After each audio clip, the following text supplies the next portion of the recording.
नमस्कार। आज हम एक बहुत ही गंभीर और दुखद विषय पर बात करने जा रहे हैं। अहमदाबाद के पास हाल ही में जो एयर इंडिया फ्लाइट AI 171 दुर्घटनाग्रस्त हुई, हम उसी पर थोड़ी गहराई से चर्चा करेंगे। हमारे पास जो जानकारी है उसके आधार पर। जी, ये घटना वाकई बहुत दुखद है। 12 जून 2025 की ये बात है। हाँ, 12 जून विमान ने अहमदाबाद से उड़ान भरी थी और कुछ ही देर में बिल्कुल, कुछ ही देर बाद ये विमान एयर इंडिया का AI 171 एक मेडिकल कॉलेज के हॉस्टल पर गिर गया। और इसमें यात्री भी काफी थे, करीब 230 यात्री और 12 क्रू सदस्य, है ना? जी हाँ, 230 यात्री और 12 क्रू सदस्य। और जो खबरें हैं उनके मुताबिक विमान में सवार लगभग सभी लोगों की जान चली गई, सिवाय एक यात्री के। सिर्फ एक यात्री बचा। ये तो बहुत ही भयावह है। और जमीन पर भी नुकसान हुआ। हाँ, जमीन पर भी, क्योंकि विमान हॉस्टल पर गिरा तो वहां मौजूद 38 से ज्यादा लोगों की मौत हो गई। ये वाकई एक बहुत बड़ी त्रासदी है। बिल्कुल। तो अब सबसे बड़ा सवाल यही है कि आखिर हुआ क्या था? मतलब जांच कहाँ तक पहुंची है, कुछ पता चला है? देखिए, जांच तो अभी चल ही रही है और जाहिर है इसमें वक्त लगेगा, लेकिन जो शुरुआती संकेत मिल रहे हैं वो कुछ तकनीकी गड़बड़ियों की तरफ इशारा कर रहे हैं। तकनीकी गड़बड़ियां जैसे? हाँ, जैसे कि लैंडिंग गियर में कोई समस्या हो, या शायद इंजन में कोई फेलियर हुआ हो, या फिर फ्लैप्स ठीक से काम ना कर रहे हो। ये सब वो हिस्से हैं जो टेक ऑफ की ठीक बाद बहुत ज़रूरी होते हैं। अच्छा, तो मतलब शुरुआती उड़ान के दौरान ही कुछ गड़बड़ हुई? लगता तो ऐसा ही है, पर पुख्ता तौर पर तभी कहा जा सकेगा जब जांच पूरी होगी।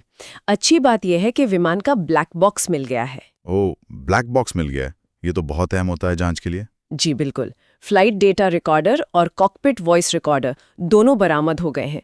इनसे काफ़ी कुछ पता चल सकता है कि आखिरी पलों में क्या हुआ था।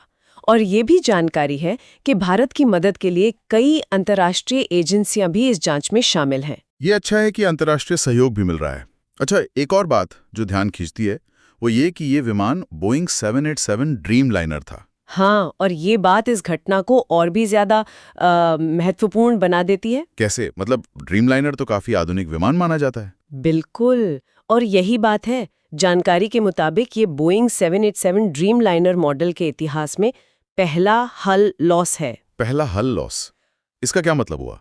हल लॉस का मतलब है कि विमान इतना ज्यादा क्षतिग्रस्त हो गया है कि उसकी मरम्मत मुमकिन नहीं है। वो पूरी तरह से नष्ट हो गया है। और ये पहली बार है कि कोई 787 ड्रीम लाइनर इस तरह दुर्घटनाग्रस्त होकर पूरी तरह नष्ट हुआ है। अच्छा, तो ये इस मॉडल के लिए पहली ऐसी घटना है।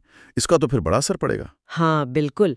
अब दुनिया भर में इस मॉडल की सुरक्षा को लेकर सवाल उठेंगे। हो सकता है कि इसकी सेफ्टी ऑडिट की जाए और ये भी देखा जाए कि कहीं इसके डिजाइन या बनाने में ही तो कोई कमी नहीं थी। बोइंग कंपनी के लिए एक बहुत बड़ी चुनौती है। सही कहा। तकनीकी पहलुओं के अलावा इसका जो मानवीय पक्ष है वो तो खैर है ही, लेकिन आर्थिक पक्ष भी काफी बड़ा लग रहा है। प्रधानमंत्री ने भी मदद का आश्वासन दिया है परिवारों को। जी हाँ, मानवीय क्षति की तो कोई भरपाई नहीं हो सकती, लेकिन आर्थिक असर भी बहुत बड़ा है। अनुमान लगाया जा रहा है कि बीमा कंपनियों को करीब 4,000 करोड़ रुपए तक के क्लेम देने पड़ सकते हैं। 4,000 करोड़, ये तो बहुत बड़ी रकम है। बिल्कुल।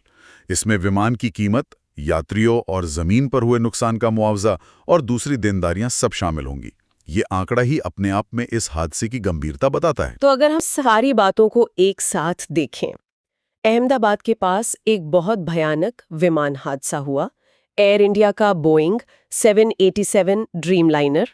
ज्यादातर यात्री और क्रू और जमीन पर भी कई लोग मारे गए। हाँ? जांच चल रही है, फोकस तकनीकी कारणों पर है, ब्लैक बॉक्स मिल गए हैं और ये 787 मॉडल का पहला हुल लॉस है जिसके एविएशन इंडस्ट्री पर गंभीर परिणाम हो सकते हैं।